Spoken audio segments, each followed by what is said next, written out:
කිසියම් අවකාශයක් සිසිල් කිරීම. ඒ කියන්නේ එම අවකාශයේ තාපය ඉවත් කිරීම. මේක වෙන්නේ කොහොමද? ඔයාලා දැකලා ඇති සාමාන්‍යයෙන් වායු සමීකරණ යන්ත්‍රවල ප්‍රධාන කොටස් දෙකක් තියෙනවා. ඒ ඉන්ඩෝ යුනිට් එක සහ අවුට්ඩෝ යුනිට් එක. මේ දෙකෙන් ඉන්ඩෝ යුනිට් එක සිසිල් කරන අවකාශය තුල සවි කරලා තියෙන්නේ. අවුට්ඩෝ යුනිට් එක සවි කරලා තියෙන්නේ අවකාශයෙන් පිටත. මෙහිදී ඉන්ඩෝ යුනිට් එකෙන් අවශෝෂණය කරන තාපය අවුට්ඩෝ යුනිට් එකෙන් බාහිර පරිසරයට නිකුත් කරනවා. මෙලෙස පිටවන තාපය රැගෙන යාමට මාධ්‍යයක් අවශ්‍යයි නේද? ඔව්, ඒකට තමයි රිෆ්‍රිජරන්ට් කියන්නේ. අපි සාමාන්‍ය ව්‍යවහාරයේදී AC ගෑස් ගහනවා කියන්නේ අන්න ඒකට තමයි. මම කලින් කිව්වට මෙතන තාපය රැගෙන යනවා කියලා. සාමාන්‍යයෙන් තාපය උෂ්ණත්වයේ වැඩි තැනක ඉඳලා අඩු තැනකට නේද යන්නේ. නමුත් මෙතනදී සිද්ධ වෙන්නේ තාපය උෂ්ණත්වයේ අඩු තැනක ඉඳලා වැඩි තැනකට ගමන් කිරීම. මෙතන එතකොට ගැටලුවක් තියෙනවා වගේ පේනව නේද? අපි මේ දේ සිදුවන විදිහ විද්‍යාත්මකව විමසලා බලලා අපේ ගැටලුව නිරාකරණය කරගමු. වායු සමීකරණ ක්‍රියාවලිය චක්‍රයක්. ඒකට කියන්නේ වේපර් කම්ප්‍රෙෂන් සයිකල් කියලා. මේ වේපර් කම්ප්‍රෙෂන් සයිකල් එකේ ප්‍රධාන කොටස් හතරක් තියෙනවා. ඒ එවපරේටර් එක, කම්ප්‍රෙසර් එක, කන්ඩෙන්සර් එක සහ එක්ස්පැන්ෂන් වැල්ව් එක. මෙම චක්‍රය ගමන් කරන්නේ අපි මුලින් කිව්ව තාප ප්‍රවාහන මාධ්‍ය වන රිෆ්‍රිජරන්ට් එක. මෙහි එවපරේටර් එක තියෙන්නේ ඉන්ඩෝ යුනිට් එක තුල. එය වෙත අඩු පීඩනයක ද්‍රව තත්ත්වයේ පවතින රිෆ්‍රිජරන්ට් එක පැමිණෙනවා. මේ අවස්ථාවේදී රිෆ්‍රිජරන්ට් එක වායු සමීකරණය කරන අවකාශයට වඩා අඩු උෂ්ණත්වයක පවතින්නේ. මේ අවස්ථාවේදී එවපරේටර් එක හරහා වාත ධාරාවක් ගමන් කිරීමට සලස්වනවා.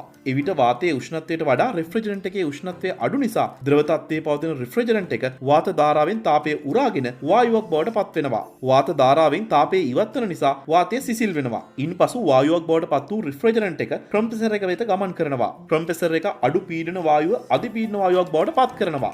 විද්‍යාවේදී අපි භාවිතා කළ චාල්ස් නියමයට අනුව නියත පීඩනයේදී වායුවක පරිමාව උෂ්ණත්වයට අනුලෝම සමානුපාතික වන අතර බොයිල් නියමයට අනුව නියත උෂ්ණත්වයේදී පීඩනය පරිමාවට ප්‍රතිලෝමව සමානුපාතික වෙනවා. මේ සම්බන්ධ දෙක සංයුක්ත කළාම නියත පරිමාවක් පවතින විට පීඩනය උෂ්ණත්වයට අනුලෝමව සමානුපාතික වෙනවා. ඒ අනුව චාල්ස් සහ බොයිල් නියමයට අනුව සැලකූ විට කම්ප්‍රෙසර් එකෙන් පිටවන වාතයට ඉහළ පීඩනයක් පවතින නිසා ඉහළ උෂ්ණත්වයක් ගන්නවා. මේ උෂ්ණත්වය සාමාන්‍ය එලිමහනේ උෂ්ණත්වයට වඩා ඉහළ අගයක් ගන්නවා. අපි උදාහරණයක් විදිහට 70යි සෙල්සියස් පමණ අගයක් කියලා හිතමුකෝ. ඉන්පසුව රිෆ්‍රිජරන්ට් එක කන්ඩෙන්සර් එක වෙත පැමිණෙනවා. කන්ඩෙන්සර් එක මගින් සිදු කරන්නේ වායු තත්ත්වයේ පවතින රිෆ්‍රිජරන්ට් එක සිසිල් කිරීම මගින් ද්‍රව තත්ත්වයට පත් කිරීම. කම්ප්‍රෙසර්, කන්ඩෙන්සර් සහ එක්ස්පැන්ෂන් වැල්ව් යන කොටස් තුනම අවුට්ඩෝ යුනිට් එක තුල තමයි පිහිටලා තියෙන්නේ. අවුට්ඩෝ යුනිට් එකේ තියෙන ෆෑන් එක මගින් වාත ධාරා යොමු කරමින් කන්ඩෙන්සර් එකේ තාපය පරිසරය වෙත නිකුත් කරනවා. මේ අනුව එවපරේටර් එක මගින් උරා ගන්නා තාපය ඉවත් වන්නේ කන්ඩෙන්සර් එක මගින්.